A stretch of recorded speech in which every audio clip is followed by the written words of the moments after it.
Olha, vamos lembrar, todos estão vendo, né? E ouvindo bem. Nós começamos na questão 100, aqui na escala espírita, e o que Kardec comenta, a escala espírita respondida e direcionada, né, na pergunta 97, as ordens ou grau de perfeição dos espíritos. Boa noite, Amanda.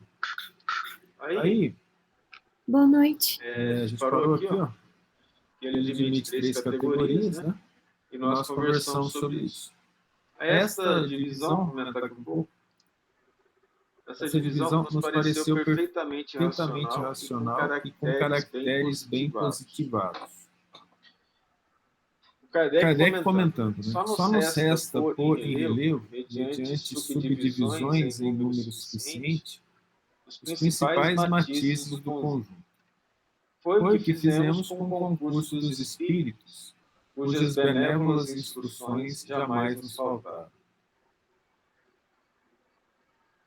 Com o auxílio desse quadro, fácil será determinar-se a ordem, assim como o grau de superioridade ou de inferioridade dos que possam entrar em relação conosco, e por consequente o grau de confiança ou de estima que mereça. Isso aqui é uma tarefa eminentemente prática, né? O Kardec fala isso para os médiuns e para aqueles que estudam a mediunidade e que entram em contato com os espíritos ou através do médium ou através de si mesmo. Então o médium precisa conhecer isso até para entender a psicologia daquele que conversa com ele. O Kardec tem razão. Um espírito que não é bom, ele não consegue disfarçar muito tempo, porque ele mostra que está dentro dele, né? Por exemplo, espírito bom nenhum fala mal dos outros. No entanto, ele aponta situações. É preciso ter bastante cuidado. Outras vezes, algumas coisas podem passar despercebidas, porque eles tentam trabalhar, quando eles falam, aparecem ou escrevem, aumentar os defeitos do próprio médium, e o médium, normalmente cego em relação a isso, ele acaba aceitando como verdade. É, de certo modo, a chave da ciência espírita. Veja que o Kardec escreve muito bem, né? Da ciência espírita. Lembrando que ele mesmo fala que a doutrina espírita tem aquele tríplice vértice da ciência, filosofia e religião.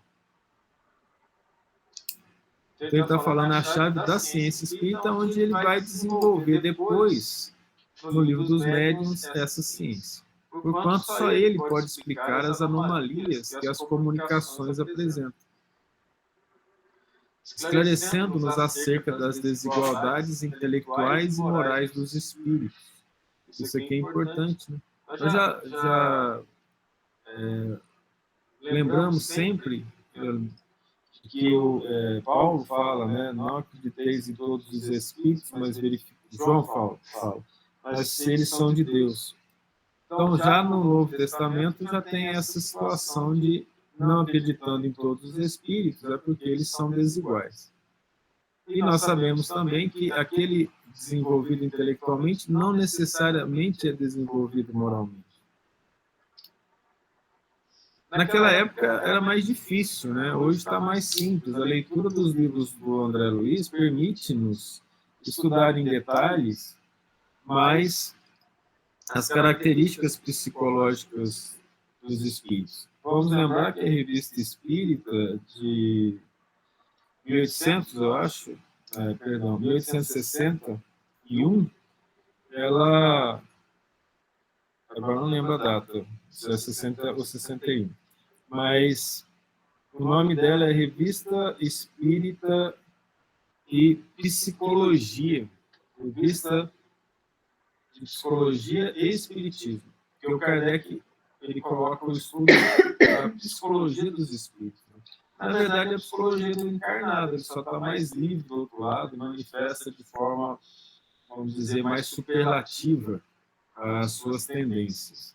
Se nós formos fazer uma associação com a mitologia grega, os deuses gregos eram espíritos, que manifestavam de modo superlativo tanto as suas virtudes quanto os seus defeitos.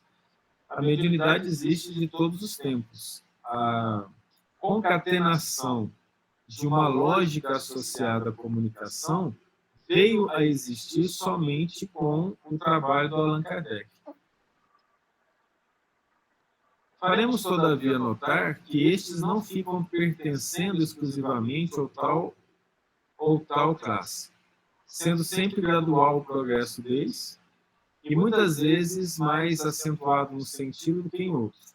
Pode acontecer que muitos se unam em si os caracteres de várias categorias, e que seus atos e linguagem tornam possível apreciar-se. De fato, nós também somos assim.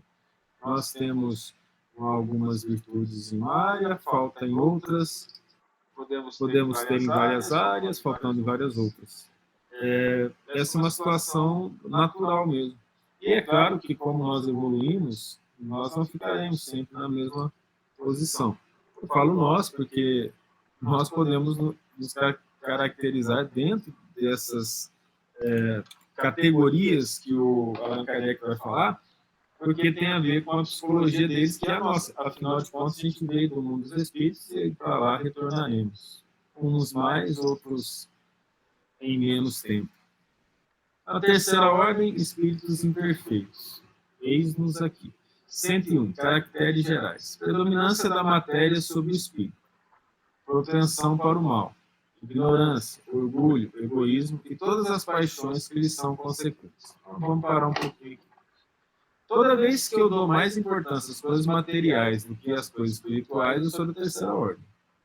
Não importa se é poder, se é dinheiro, se é posição social, se é apego a roupas, sapatos, carros ou quaisquer objetos cuja matéria fala mais alto. Eu estou aqui.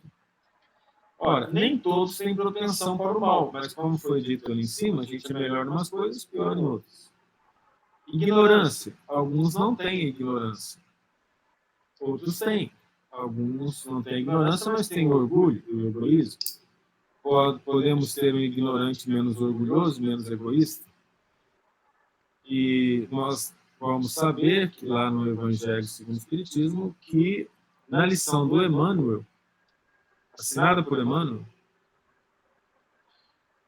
ele fala que o egoísmo é o pai de todos os vícios. É a fonte de todos os males da Terra e da humanidade.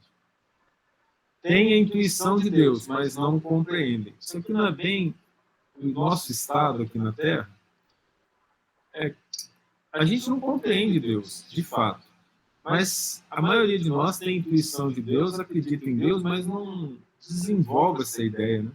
O que é Deus, quem é Deus, o que Ele quer de mim. Se Ele me criou, devo a Ele gratidão. Se eu devo gratidão, o que eu devo fazer para ser grato? Claro que isso está escrito lá no Novo Testamento, principalmente, secundariamente o Velho Testamento. As palavras de Jesus, elas indicam a nós uma noção mais perfeita de Deus, resumidamente, caridade e amor. A doutrina espírita desenvolve isso em detalhes. Isso com Allan Kardec e com comentários detalhados depois através da mediunidade do Chico. Não temos nada contra os outros médios, deixar isso bem claro. É porque para nós, e aí é uma opinião minha, o Chico é o continuador de Allan Kardec. É aquele que trouxe o desenvolvimento dos livros da codificação através do Emmanuel, principalmente, e do André Luiz. Nesse sentido, os outros livros de poesia são maravilhosos, livros sobre estudos da Bíblia, do Emmanuel, livros da história do Brasil, como Brasil, Coração do Mundo, Pátria do Evangelho, do irmão X, né? Humberto de Campos, Carta de uma Morta, da própria mãe de Chico, são informações mais detalhadas do plano espiritual e que nós podemos aprender mais sobre a psicologia dos espíritos. Nesse caso, quanto mais a gente lê, o que nós estamos fazendo aqui, é compreendendo mais Deus, porque tudo isso é criação de Deus. A ciência nos faz compreender Deus, e Emmanuel deixa bem claro no livro O Caminho da Luz, que a ciência é, na verdade, a religião dos espíritos, porque ela vai chegar a Deus. O detalhe é que ela é mais lenta.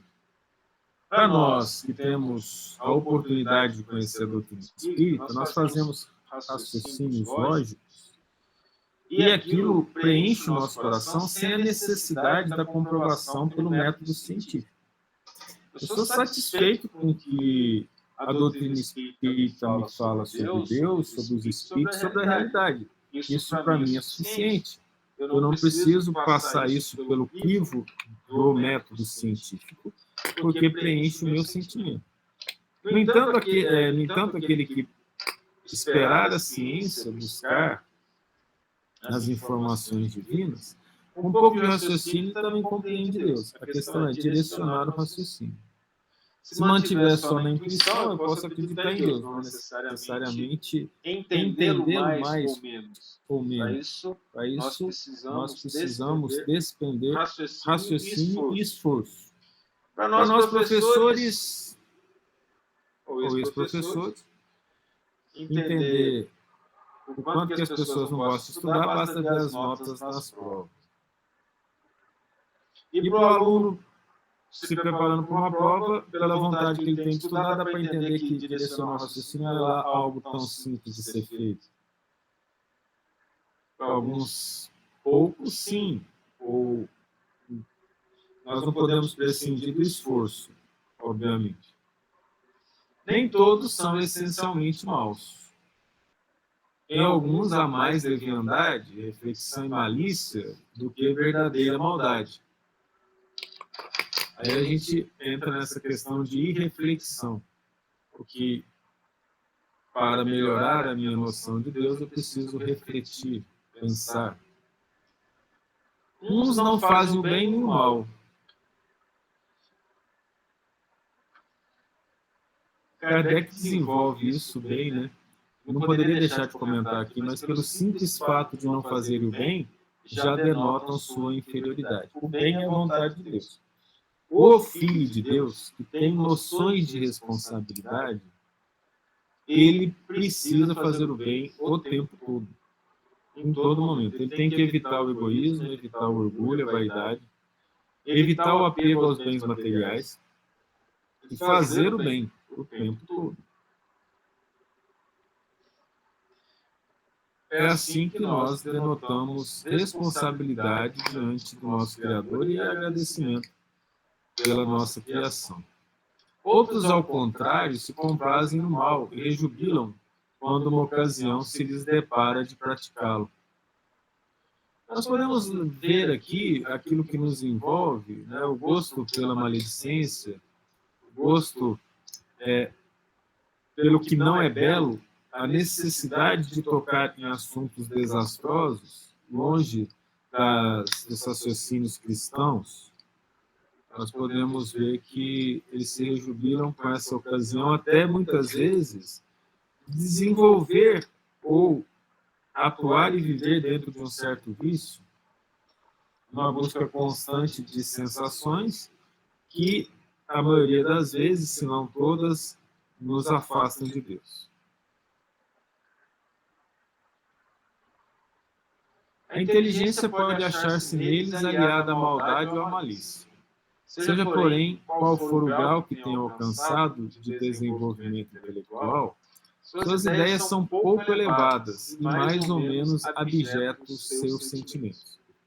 Então, aqui nós vamos encontrar um caso muito interessante de um médium que escreve num livro dizendo que os espíritos maldosos têm inteligência similar à de Jesus, apenas não são bondosos.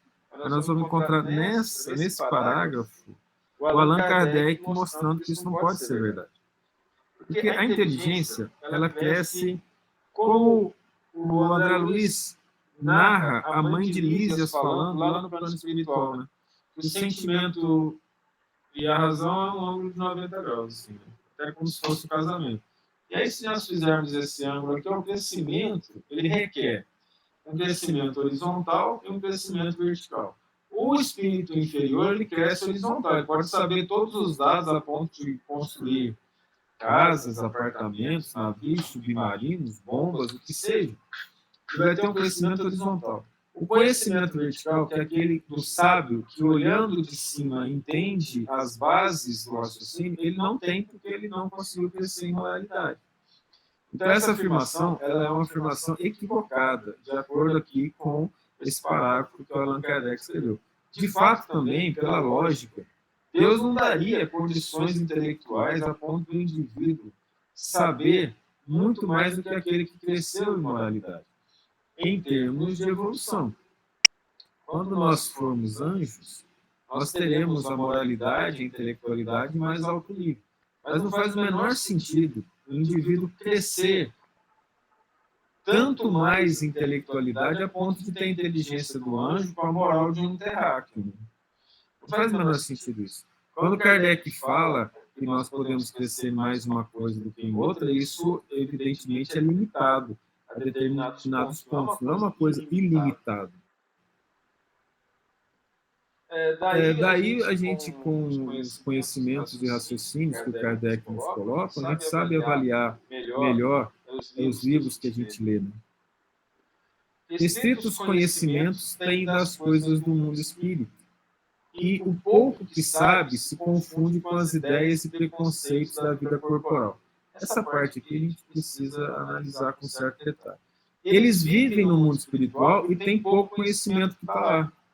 Ora, aqui na Terra não é do mesmo jeito?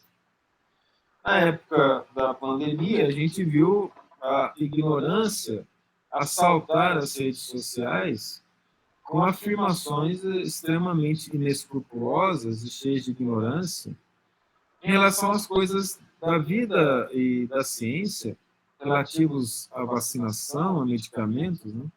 Em que as opiniões falavam mais alto do que as evidências. Olha, quando alguém se baseia na sua própria opinião para afirmar as coisas, sem evidências, não há como discutir com essa pessoa, porque ela age como um fanático que não quer buscar aprender, mas quer que a sua afirmativa, seja ela qual for, seja verdade. É característica dos espíritos imperfeitos. Pelo que aconteceu nas mídias sociais, já vai dar para saber a quantidade de imperfeição que tem aqui na Terra em relação a essas coisas. Então eles conhecem pouco, assim como as pessoas conhecem pouco ciência aqui na Terra. Conhecem pouco sobre filosofia, ou até sobre tecnologia. A maioria não conhece muito. Então esse indivíduo vai para o plano espiritual, ele não se torna um sábio sobre o mundo espiritual. Ele continua da mesma forma. E ele se confunde com as ideias e preconceitos da vida corporal, porque a vida corporal chama mais a atenção dele. Por isso, os irmãos que vivem no processo de obsessão, se encontrarem com os encarnados, atiçando neles os desejos mais primitivos, para compartilhar as ideias e as vibrações que esses encarnados emitem, no desespero de manter consigo as características da vida corporal.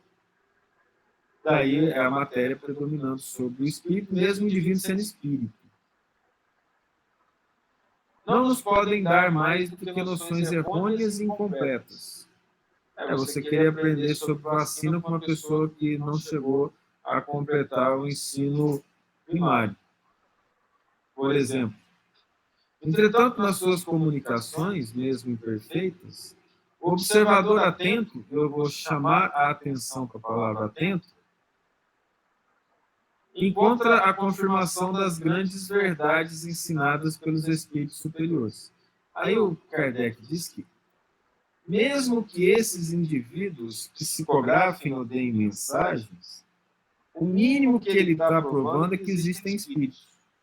A inteligência do Kardec é tão sutil e imensa que ele começa o livro dos Médiuns, no capítulo 1, com uma pergunta no título: há espíritos? Ora, se há espírito, então nós precisamos pensar sobre eles e estudar o mundo deles. E um espírito, mesmo imperfeito, se comunicando, ele prova que é espírito.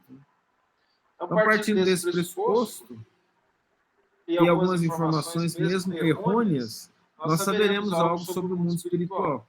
E aí o Kardec desenvolve, em mais de um momento, a importância de saber a existência do mundo espiritual, porque ele muda toda uma situação que antes era fechada num raciocínio um tanto tosco e binário, máximo ternário, em relação ao céu e inferno, e aí o ternário com o limbo. E aí, nesse caso, a sorte irremediavelmente do destino voltada para aqueles que cometem o mal aqui na Terra para o inferno, e aqueles que fazem o bem sem sabermos direito o que é bem para o céu.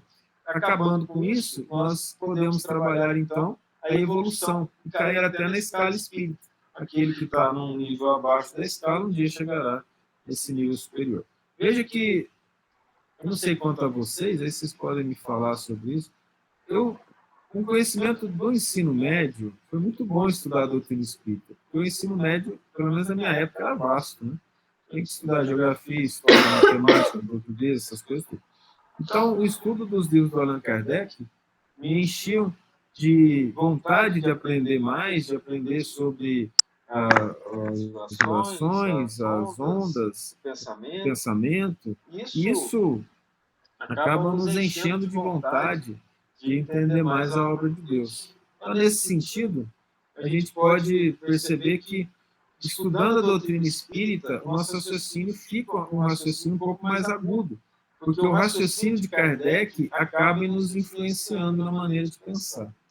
Chegando eu um dia à conclusão de que o único autor que eu li de filosofia, e mesmo de ciência, que explica todos os pontos negativos para chegar no ponto que ele acha que é correto, justificando cada um. Nenhum outro autor a gente vê isso. A maioria dos autores seguem uma teoria sem querer ou se importar com a outra, falando no máximo mal de uma, sem entrar nos detalhes das explicações associadas. Então, Kardec nos ensina muito sobre raciocínio,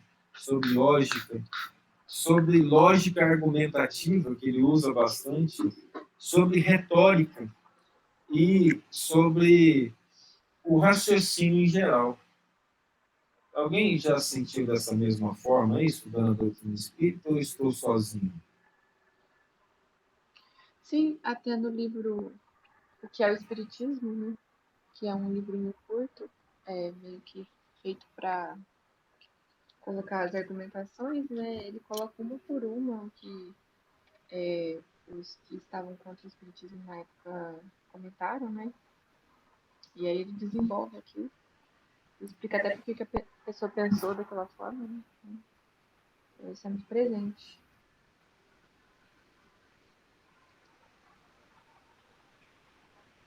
Mais alguém? Não. Na linguagem que usam, se lhes revela o caráter. De fato, nós voltamos a Jesus. Pelo fruto você conhece a árvore. Todo espírito que em suas comunicações trai um mau pensamento, eu acho que esse um aqui pode ser considerado tanto quanto um artigo indefinido quanto um numeral. Né? Que seja um mau pensamento já é suficiente. O espírito bom não traz mau pensamento, hora nenhuma. Pode ser classificado na terceira ordem. Consequentemente, todo mau pensamento que nos é sugerido vem do espírito dessa ordem. Ou seja, ou deles ou de nós mesmos. Né? Mas como ele usou a palavra sugerida, é aquilo que vem. No entanto, se vem para nós e nós estamos na mesma ordem, é mais fácil aceitá-lo. Aí a gente precisa, talvez, aqui, parar e meditar um pouquinho em relação a o que é um mau pensamento.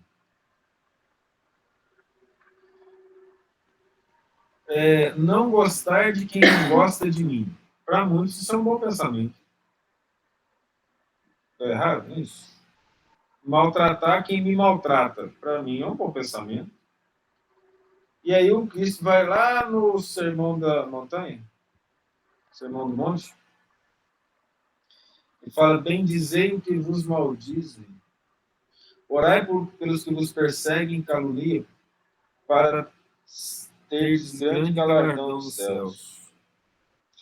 Porque os maus fazem bem aos maus, mas o bom e o bem é fazer bem a quem lhe faz mal ou quem a gente acha que faz mal. Aí, nesse sentido, nós sabemos direito o que é bem. Se nós não sabemos, como é que nós vamos analisar essa questão de que o Espírito está falando é bom ou ruim? A questão não é só dentro do centro espírita, é no nosso dia a dia. Então, por exemplo, se eu recebo um pensamento. Se vem um pensamento negativo ou ruim, eu preciso entender que não é um bom pensamento. Só que se ele encontra em mim um local para ficar e se desenvolver, eu também estou naquele nível. Aí eu preciso estudar o que é bom e o que não é. Mesmo que eu me sinta bem fazendo um mal, e se eu souber o que é mal, eu lutar contra isso, eu já estou lutando pelo bem. No entanto, não analisar isso e aceitar o mal já é meio que uma coisa mais complicada em termos de ignorância, de falta de direcionamento e foco no processo evolutivo, que para nós espíritas deve ser o alvo para direcionarmos a nossa vontade. Né?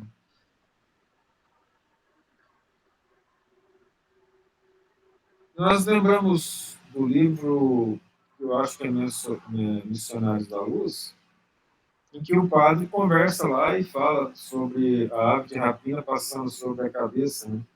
Se não me engano. Ele fala, nós não podemos impedir a ave de rapina voar sobre nossa cabeça, nós podemos impedir que ela faça ninho. Nesse caso, o pensamento vem, o que eu vou fazer com ele é outra história, é uma coisa minha. É o que essa ave de rapina vai encontrar, se o ninho está bem feito, aconchegante, ou se ela não tem lugar para pousar. Daí a necessidade do estudo constante. Quanto mais a gente lê, melhor. A questão também disso está associada a, vamos dizer, competência do leitor e eficiência daquilo que é lido. Ler por ler não adianta muito. A leitura focada, com entendimento dos significados, facilita bem, né? O aprendizado, tornando esse conhecimento mais rápido dentro de nós. Sobre esses espíritos, eles veem a felicidade dos bons e esse espetáculo lhes constitui incessante tormento, porque os faz experimentar todas as angústias que a inveja e o ciúme podem causar. Isso aí revolta muitos, mas nós vamos ver que o Kardec pode falar isso por causa das várias comunicações que ele mostra no livro dos Médiuns, no Céu e Inferno, sobre os tormentos dos espíritos que se arrependeram e contam que eles passaram há pouco tempo do tempo que eles passaram. E lá eles falam sobre essa questão do sofrimento. E a questão da inveja e ciúmes, ela tortura o indivíduo inferior, porque ele não consegue ser feliz invejando alguém ou tendo ciúme de alguém. Algumas pessoas se alimentam disso, evidentemente, vivendo a questão dos ciúmes, né, dentro de si mesmo, e acaba ficando muito tempo ligado a isso, ou com a inveja, ou com o desejo de mal às pessoas, e isso acaba alimentando vibrações muito pesadas, o indivíduo acaba sendo envolvido por outros espíritos semelhantes, e esse envolvimento por esses espíritos semelhantes torna a situação mais complexa. Aqui nós podemos então lembrar do Cristo, quando ele diz: aquele que tem se lhe dará e aquele que não tem, até o que tem será tirado. Significa que, claro que Deus não vai tirar nada, tem a explicação disso lá no Evangelho segundo o Espiritismo, na instrução dos Espíritos, né, dessa parábola. Mas a questão é, aquele que não tem as virtudes, ele se juntando com os outros espíritos de ordem semelhante, ele acaba parecendo pior do que ele é. Porque ele acaba fazendo e agindo de forma irresponsável, prejudicando mais as pessoas, tornando a sua vida mais difícil. Já aquele que é virtuoso, quanto mais ele busca a virtude, mais ele tem. Se nós considerarmos a felicidade, nós podemos pensar que aquele que mais tem sempre vai conseguir mais no sentido das virtudes, feliz pelas virtudes. Mas aquele que não tem, ele pode ter momentos de alegria e euforia, mas ele não vai conseguir manter essa felicidade, perdendo quanto mais ele se liga aos espíritos inferiores. Tudo isso nós podemos colocar para nós, porque na condição de espíritos inferiores, nós temos um pouco de todos os vícios. Tendo humildade para entender isso, nós vamos focar as nossas forças em superar. essas questões todas de inveja e ciúmes. Tem gente que gosta de passar inveja nos outros mesmo sem ter, não é? A gente vê essas brincadeiras feitas sobre isso nas redes sociais. Teve um caso até engraçado que o indivíduo tirou uma foto como se estivesse em Paris, com a Torre Eiffel atrás, mas a cortina parece que mexeu ali durante a foto, fazendo com que se tornasse um meme. Mas as pessoas acabam, no desespero de fazer o mal, ou tendo a oportunidade de praticar o mal, tentando afetar os outros. Assim ela não tem vida. Conservam a lembrança e a percepção dos sofrimentos da vida corpórea. Aí o Kardec desenvolve isso na parte sensação dos espíritos. Papai, não faz sentido o espírito sentir frio. Né? Ele não tem mais as terminações nervosas para sentir frio. Então, por que ele sente? É a lembrança, é a mente lembrando do frio que ele se tortura. Porque a mente, o pensamento, o espírito, no plano espiritual, a força mental sobre o veículo de manifestação dele, que é o perispírito, é muito mais forte. Então, o perispírito ele é transformado. O indivíduo que apresenta virtudes costuma aparecer como belo. Podemos ver aqui no livro Os Mensageiros, o caso da Ismália, né? Esposa do Alfredo, e o caso do caluniador, que caluniou a Ismália para o Alfredo, que caiu na história dele, e a triste situação que ele vive lá. O perispírito, então, acaba representando a forma e as pesadas vibrações dos vícios e, ao mesmo tempo, a leveza das virtudes. E essa impressão é muitas vezes mais penosa do que a realidade.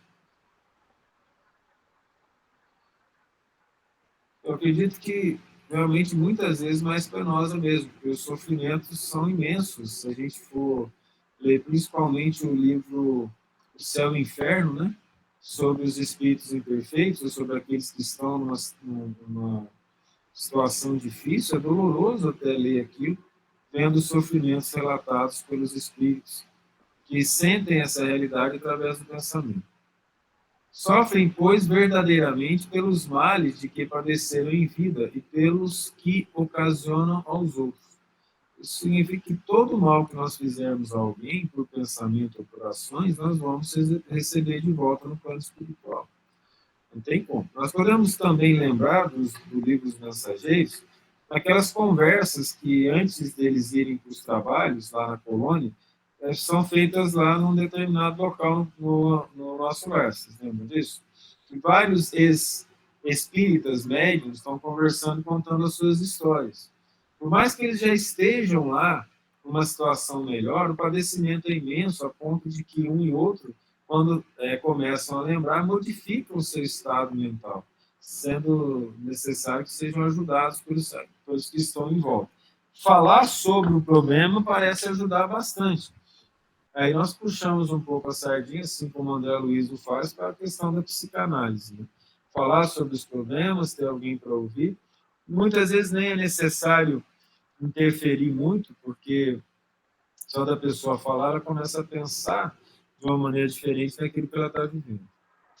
Então, se tivéssemos bons amigos para nos ouvirem, nos darem o tempo necessário, como um amigo, a gente nem precisaria gastar tanto assim com tratamentos psiquiátricos ou psicológicos. Né? Sofrem, pois, verdadeiramente pelos males de que padeceram em vida e pelos que ocasionam aos outros. Eu repeti isso aqui de propósito, porque o que ocasiona aos outros, eu acredito que é pior. Porque é a consciência sendo pungente com o próprio indivíduo. Né? Aí esse indivíduo reencarna com um complexo de culpa imenso, se autopunindo quase o tempo todo. Né? Um processo constante de autopunição fazendo mal a si mesmo.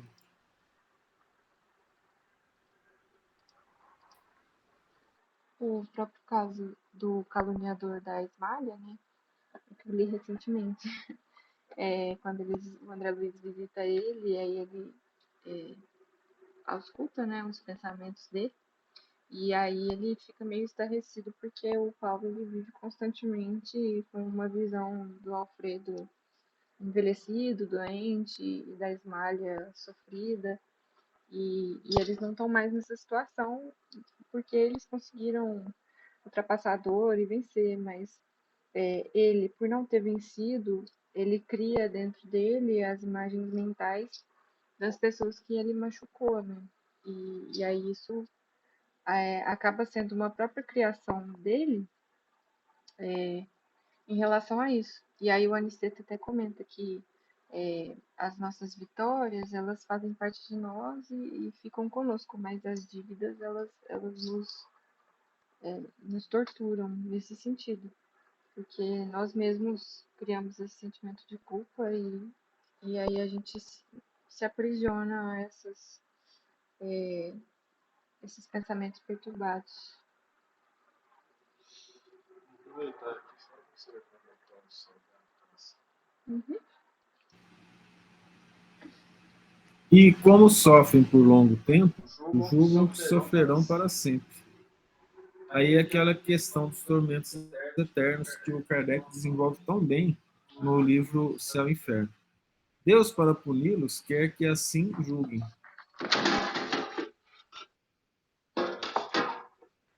A noção de tempo é bem relativa, né? Nós sabemos que os tempos bons passam rápido. Nosso pensamento é um estado de menor densidade das vibrações. É quase que por essa alta velocidade constrange o tempo, né? Utilizando os termos da relatividade do Albert Einstein, que a gente acaba passando muito rápido. Ou seja, o espírito feliz não percebe o tempo, ele praticamente não existe. Mas para o espírito infeliz, tudo se torna penoso, doloroso. Vocês podem me ajudar aí, ó, assistir uma aula que você está sofrendo, parece que ela é eterna, por mais que ela tenha 50 minutos, não é mesmo? Assistir uma aula que vocês gostam, parece que o tempo acabou. Rapidamente ela passa.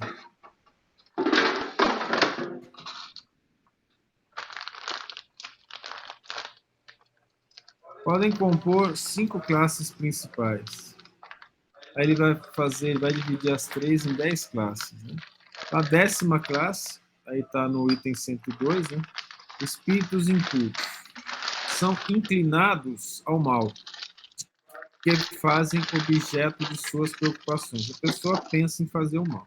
Ela pode trabalhar, fazer outras coisas, mas assim que dá um tempinho, ela quer fazer o mal.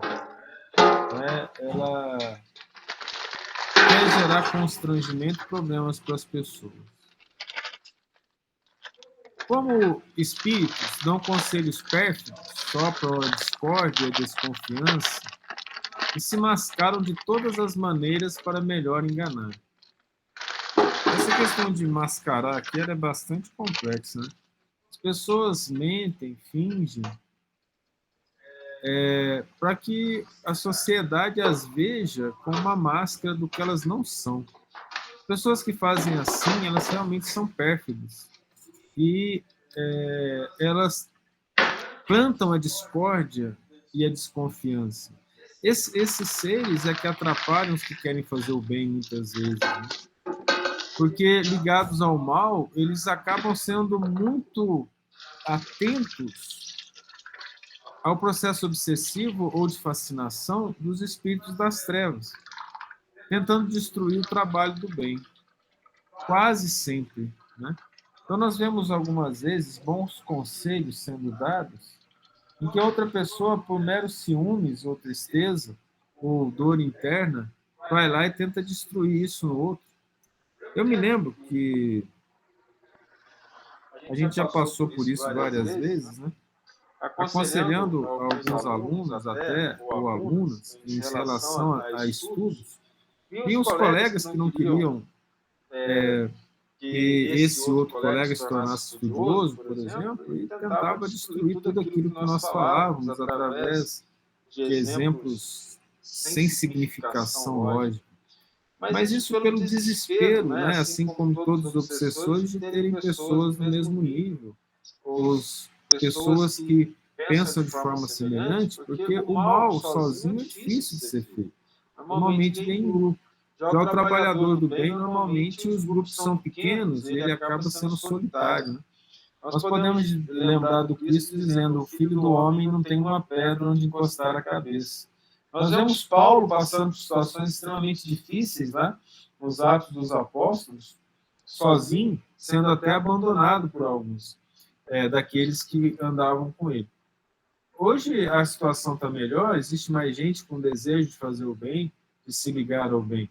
Mas, lembrando da lição que nós lemos no domingo passado, né?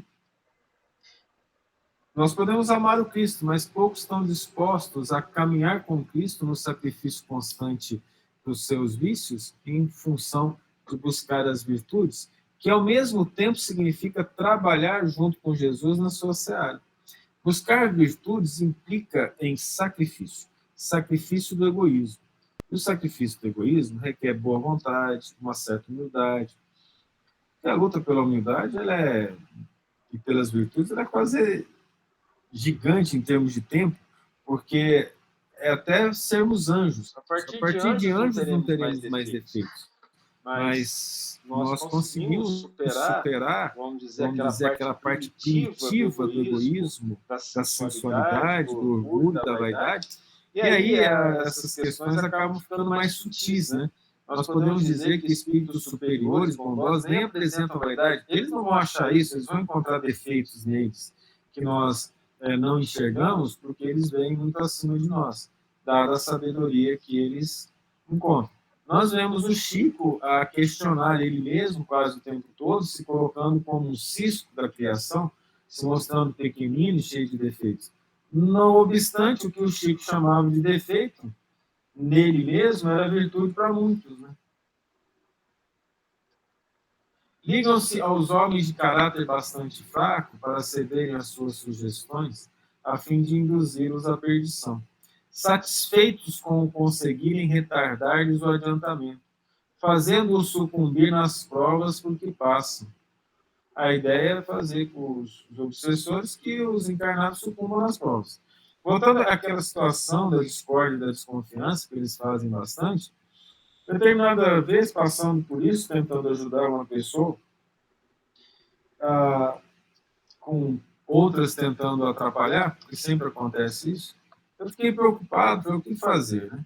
Algumas vezes os espíritos conversam conosco, explicando a situação, até mais por piedade mesmo, falando: olha, a primeira decisão é da pessoa, ela tem condições de tomar a decisão do que é certo e do que é errado.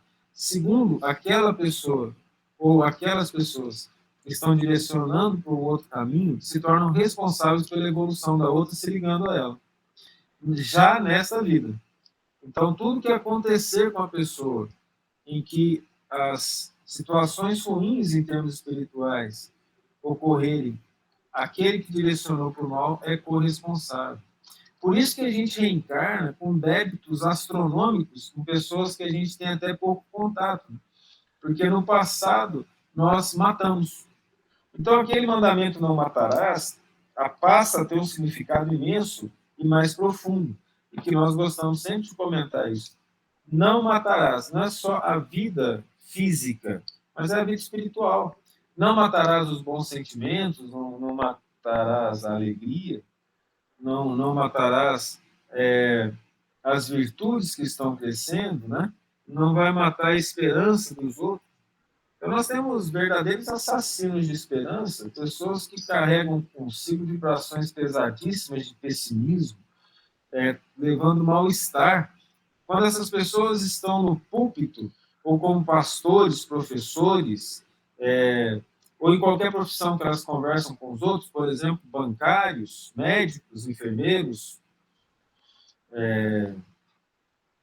e qualquer outra profissão, nutricionista, que seja, odontólogo, e que ali, tendo a oportunidade de falar do bem, fala o mal, verdadeiros destruidores da felicidade alheia, passam a ter responsabilidades imensas. Aí nós vamos lá para o livro Libertação, em que 2 professores são julgados como se fossem assassinos. Né? Eles estavam lá entre os as pessoas, os espíritos infelizes, e um deles questiona, fala, mas eu era um professor universitário, eu não posso estar entre essa turba ignorante. Aí fazem a análise de novo lá, isso numa cidadela bastante inferior, né? E ali eles falam, não, mas você escondeu o conhecimento, ou pela preguiça, ou pela imprudência, ou pelo egoísmo, ou pelo orgulho de se sentir melhor, você não passou o conhecimento para os outros. E aí, não passando o conhecimento, você acabou impedindo que as pessoas crescessem. Esses tempos para trás, a gente vendo determinados comportamentos entre os professores, me falaram que já tem professor que já começou a sonhar com rostos que eles não conhecem, dos espíritos que eles deixaram de auxiliar, que precisava seguir determinado caminho, em termos de trabalhar na ciência ou trabalhar com aprendizado, começando já na encarnação, antes de desencarnar, os suplícios que vão acontecer quando eles encarnam. Esses suplícios são imensos. O Chico conta que funcionários públicos preguiçosos, que deixavam os outros trabalharem para ele, chegaram no plano espiritual e ficavam chumbados ao chão, sem conseguir levantar os membros superiores e inferiores, devido à preguiça, devido à falta de ânimo no trabalho aqui na Terra. Agora você imagina você começar a sonhar com rostos das pessoas que você poderia ter ajudado e não ajudou, sendo que você recebeu a tarefa de fazer por preguiça, por falta de responsabilidade social. Situações muito graves.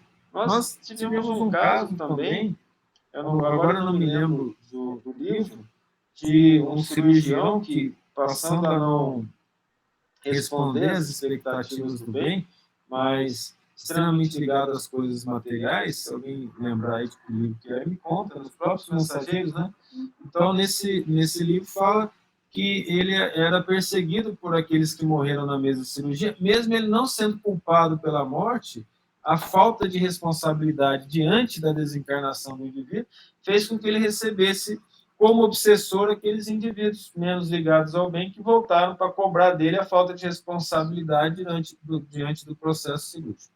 Mas isso vai acontecer em todas as profissões. Eu citei o caso do médico por causa que me veio à mente agora, assim como também temos esses casos de funcionários públicos, de professores, de quaisquer profissão que seja. Ligam-se aos homens de caráter bastante fraco. Nós já falamos isso. Aí nós vamos poder dizer, então, por que eu falei isso de novo? Que o homem de caráter bastante fraco é o próprio espírito de terceira ordem da 10ª classe que está encarnado, não?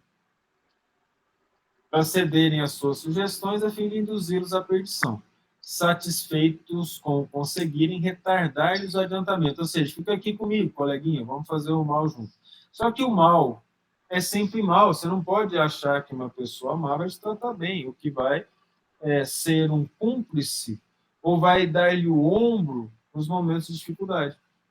É cúmplice na maldade, mas não no desejo de melhorar.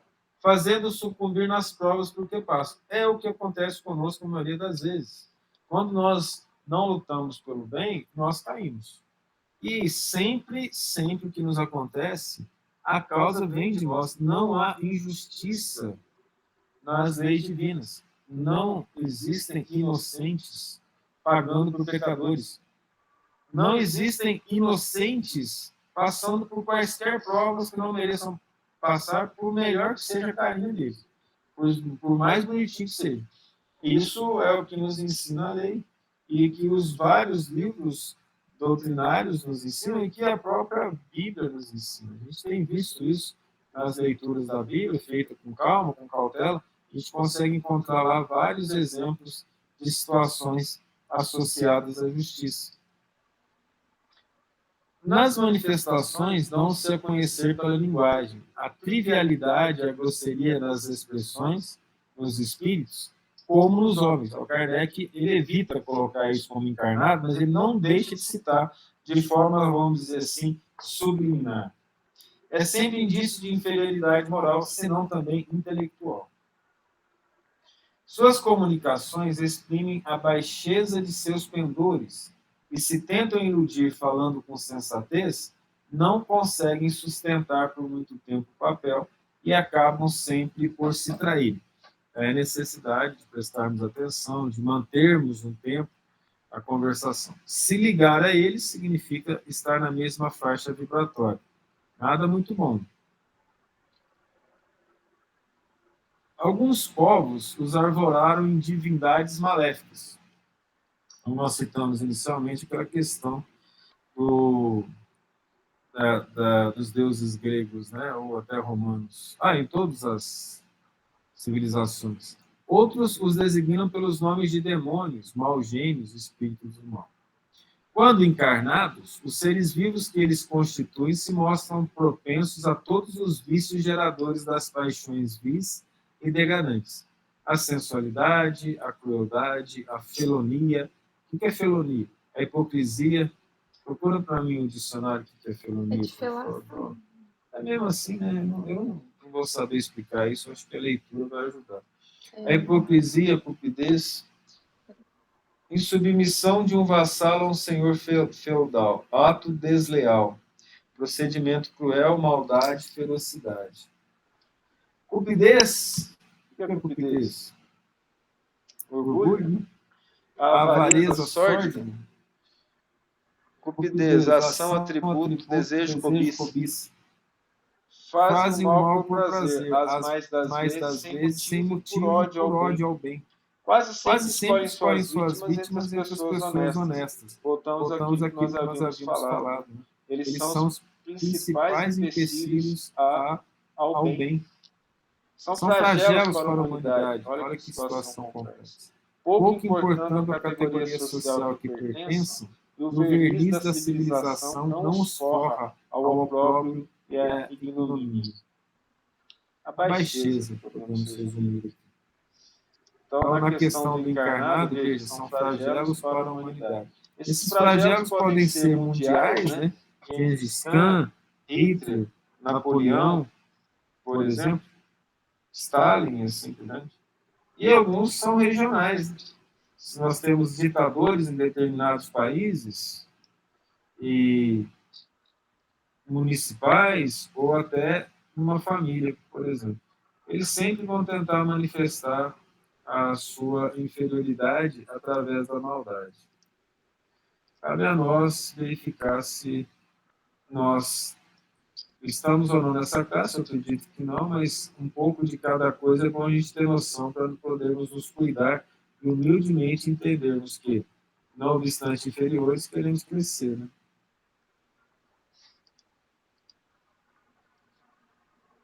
Terminamos por hoje. Aqueles que não vierem na sexta, Feliz Natal. Deus os abençoe, os envolva em sua paz, em seu amor, em sua bondade infinita e abençoada. O Emanuel vai fazer a oração final para nós. Alguém quer fazer algum comentário?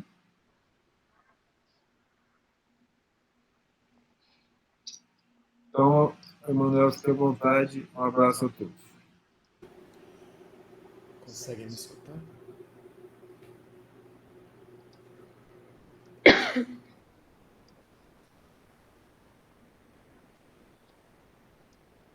Mestre amado Jesus, luz de nossas vidas, pedimos, Senhor, forças para enfrentarmos a realidade, enfrentarmos nossos vícios e lutarmos por fazer o bem. Que os ensinamentos de Jesus, o exemplo do Mestre, teu exemplo, sejam nosso guia e nossas aspirações. Que a tentativa incessante de ser melhor, nos aproximarmos da felicidade real,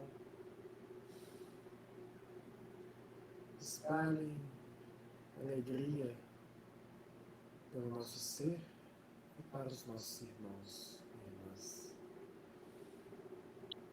A Ti, Mestre, ao nosso Pai devemos tudo. Que sempre sejamos gratos, que assim seja.